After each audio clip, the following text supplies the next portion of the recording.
Welcome back to Cultural Geography.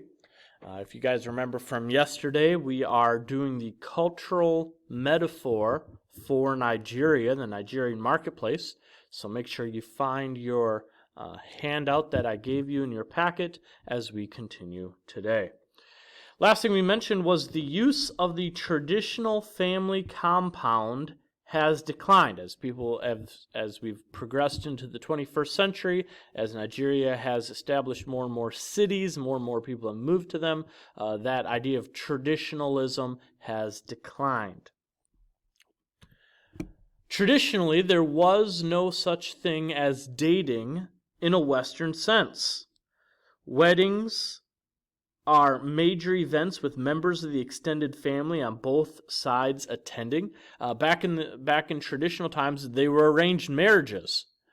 Nowadays, of course, with Western influence growing and growing, we see that happening today. In fact, today, Western dating behavior has become prevalent in the cities. It used to be once a couple was seen together in public, they were expected to marry eventually. Most couples chose each other independent of parents or other influences. Unfortunately, with that, we also see divorce, which had been before unheard of, has become a common occurrence. This has been in part to the growth of the pressures of modern life and the decline of the family compound. Still, holds to a strict system where seniority governs normal interpersonal relations. For example, get this idea. Children are not expected to look their parents or elders directly in the eye while being scolded. This expected deference applies to any interaction where one party is significantly senior to the other. Isn't this kind of the opposite of what we know of? As I remember as a kid, hey, look at me when I'm talking to you. You hear that commonly from your parent or whoever is scolding you. Well, in Nigeria, looking at them in the eye is seen as, it's seen as rebellion, as you're trying to show how superior you are. So you're supposed to avoid eye contact with them as a submissive mentality. While here in the U.S., we're supposed to look at them when they're yelling at us. A common way to address the superior respectfully is to precede the first name with a respectful salutation. Even in the case of an older brother, a title is given, Baruda. The prerogative to use first names is granted only to close friends and superiors. Methods of greeting seniors, parents, or other adults vary among ethnic groups, but they generally involve some bowing of the head if the greeter is a male, or the bending of the knees if the greeter is female.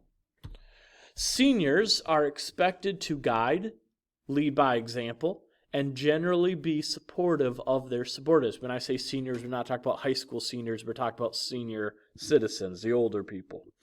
While seniority is usually referred to in age, as I just mentioned, in some cases, like at work, where the manager might be younger than some of his employees, the manager is considered the senior. So usually it's age, but sometimes if it's work-related, it's just whoever the boss is.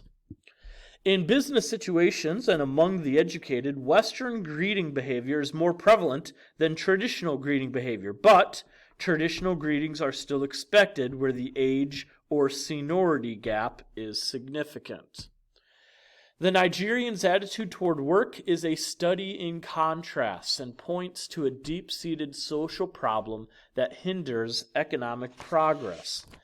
The entrepreneur operates firms of various sizes, work prodigious hours to build and maintain his business. On the other hand, the average wage earner wants to put in as little effort as possible. The problem arises because the first group, the entrepreneur, often has to hire people from the second group, the wage earners. Of course, a conflict of goals results. There's also a lack of faith in the work system. Many workers simply do not believe that advancement on the job is based on job performance. If you didn't think that the work that you put into a job mattered, would you try? I think very few of us would. They have been conditioned to believe that favoritism or seniority is the common criterion for advancement at a job. So all I got to do is to be the teacher's pet, or to be the favorite at work, or just be there longest, and that's how you get the promotion. Another thing is that Nigerians hate paying taxes. Don't we all hate paying taxes? Well, they especially hate it. Most entrepreneurs cheat around the tax system without feeling the least bit guilty.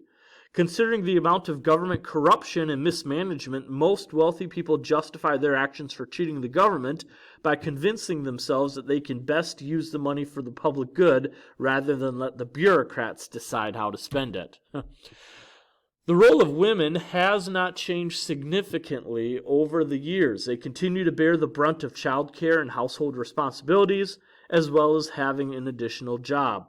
The typical Nigerian husband considers it beneath his dignity to perform certain household chores. What? Do the dishes? No, that's the woman's job, would be the idea. Of course, I am always super willing to do the dishes, no matter what. In fact, I do all the dishes all the time because, well, I live on my own at this point. There is a clear delineation between the kinds of tasks that a man and woman normally do at the marketplace. While there may be more women in view, the power behind the market is controlled by men. Female-oriented activities are purposely avoided by men, while male-oriented activities are often closed to women, either overtly or covertly. In commerce, women have had wide latitude to do what they wished, so they have more freedoms than you might imagine, say, in certain Asian cultures. The extended family system is a cherished aspect of African society. This concept means that near and distant relatives are embraced as full members of the nuclear family. The extended family is the African parallel of Western social welfare systems. Members of extended families take care of one another, find jobs for young members, band together to help members in times of sorrow or hardship, intervene to solve marital problems, and come together to celebrate one another's successes. When there is a celebration, there is no need to send out invitations. Everyone knows that they are already invited and expected to attend. With my wedding coming up in now a couple weeks, we still had to send out invitations because, yes, even though we'd love everyone that we know to come, you still got to send out those invitations so we get an idea of who is coming to the wedding. They also tend to be conscious of status differences. In the marketplace, some retailers achieve prominence and become unofficial leaders of the market associations. Social status is important to Nigerians. Status can be earned through education, success in business, philanthropy, and exemplary character, leadership qualities, or any combination of these. However, wealth by itself does not automatically confer status. A wealthy man of dubious character and negligible philanthropy may be shunned by the community. If you're an Ebenezer Scrooge, that's not good enough. You got to make sure that you also have good character and you're willing to share some of that wealth too. Prestigious job titles and impressive offices are prized. A person with an important job title or an impressive position is looked well upon, or at least envied by those around him. For example, I could say, did you know that at my educational institution I am the head of the social studies department and the dean of the same department?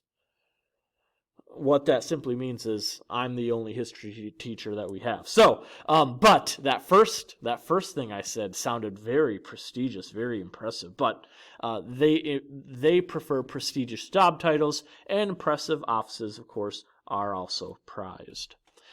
Nigerians are quite capable of going by the clock. They are pragmatic enough to recognize when they should do so. This comes from mixing the effects of African culture, like the sub-Saharan Africans, who like to take time as it comes to them, as well as the British, who prefer to go by the clock. Nigerians are a mixture of both. They will change gears when they are in the work site or if they are relaxing. Subordinates are expected to be prompt, and they usually show up at the appointed time. Workers, despite their attitude toward work, usually report in on time. School children are routinely punished for arriving late to school. Nearly everyone who can afford a watch has one. Still, when possible, Nigerians are much more relaxed about time schedules than Americans. Americans, remember, we run by the clock. Time is always running out in America. Certain economic and social aspects have contributed to the relaxed approach to time. In the village, there is no need to watch the clock because the pace of life is slow. In large cities with severe traffic congestion and meeting business appointments, time is of much greater importance. If a gathering is for casual appointments or casual purposes, don't be surprised if the guests arrive late. But if it is work-related, Nigerians will try their best to be prompt and apologize if they are late. So you kind of see it's kind of a bit of both worlds. There is a significant contrast in culture between the older, more conservative generation and the younger, more modern generation.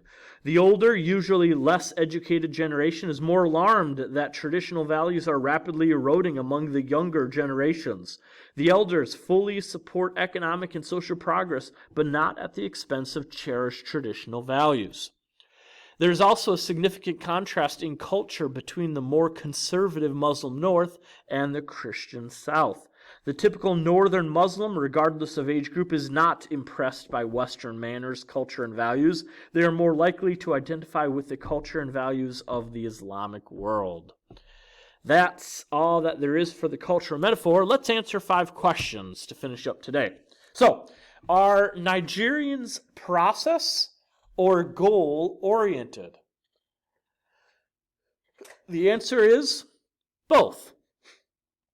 Are they expressively emotional or not so much? The answer is expressively emotional. Are they individualistic or collectivistic? They are collectivistic. Do they have a high or a low power ranking? Correct answer is high. Yeah, high power ranking. And then are they past oriented or future oriented? Correct answer is both. So make sure you know the answers to those 5 questions. Make sure you know what the cultural metaphor is. Please don't accidentally turn in your cultural metaphor with your note or with your packets, week 7 packets, especially if the test is next week. Make sure you keep that. Don't lose it. Hope you all have a good rest of the day. Be good, do good. Bye.